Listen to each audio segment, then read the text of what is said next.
Ciao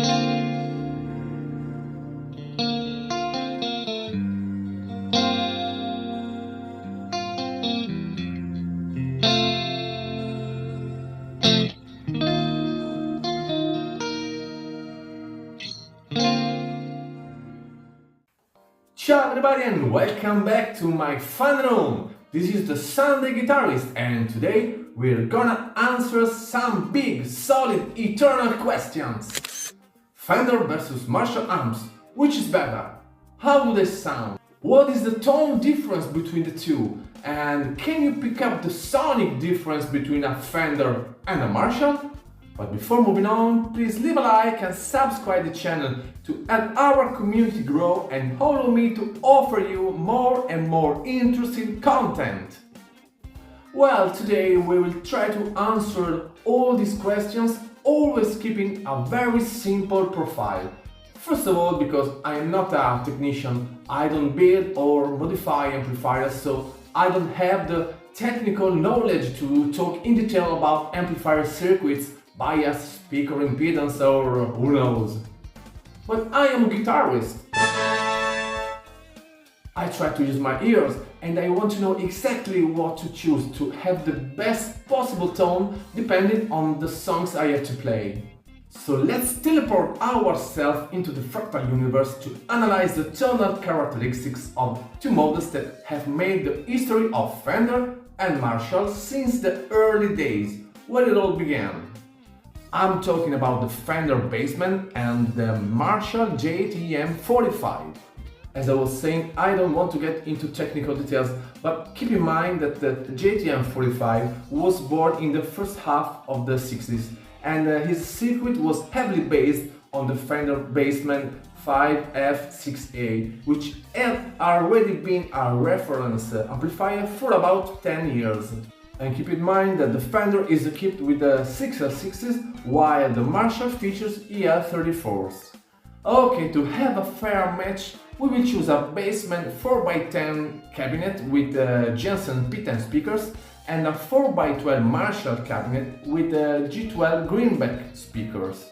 And we will catch their sounds using the same condenser microphone. Let's start with a clean sound in both amps.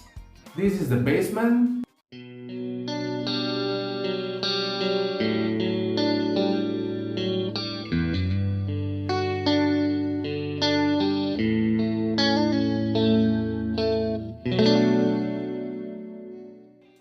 And this is the JTM45.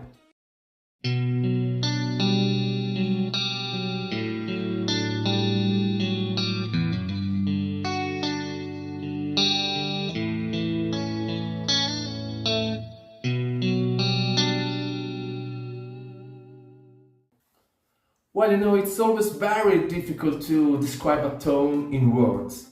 All the sound nuances are perceived in a very subjective way.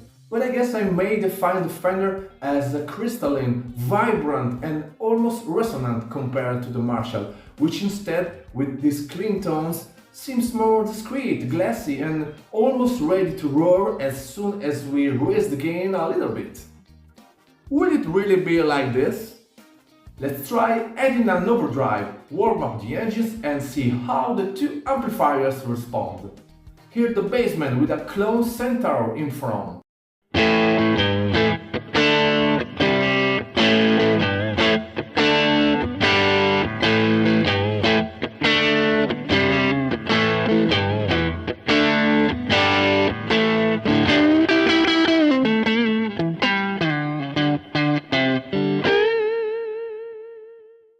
And the JTM45 with the same Klone.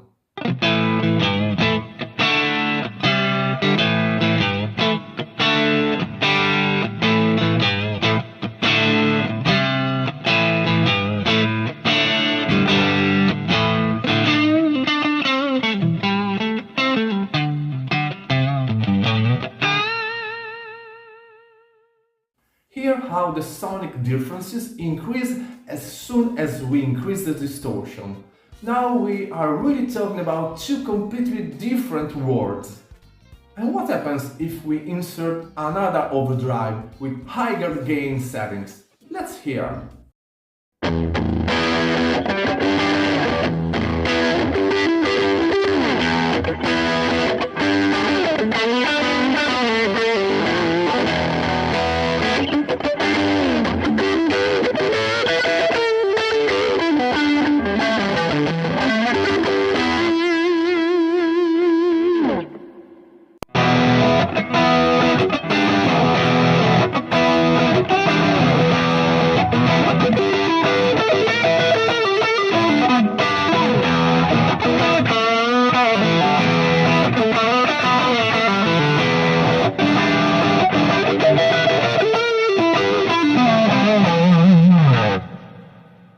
Well, in my humble opinion, it almost seems like the Marshall just needs a good dose of distortion to unleash itself, while the Fender always colors the sound a lot, remaining within its tonal characteristics.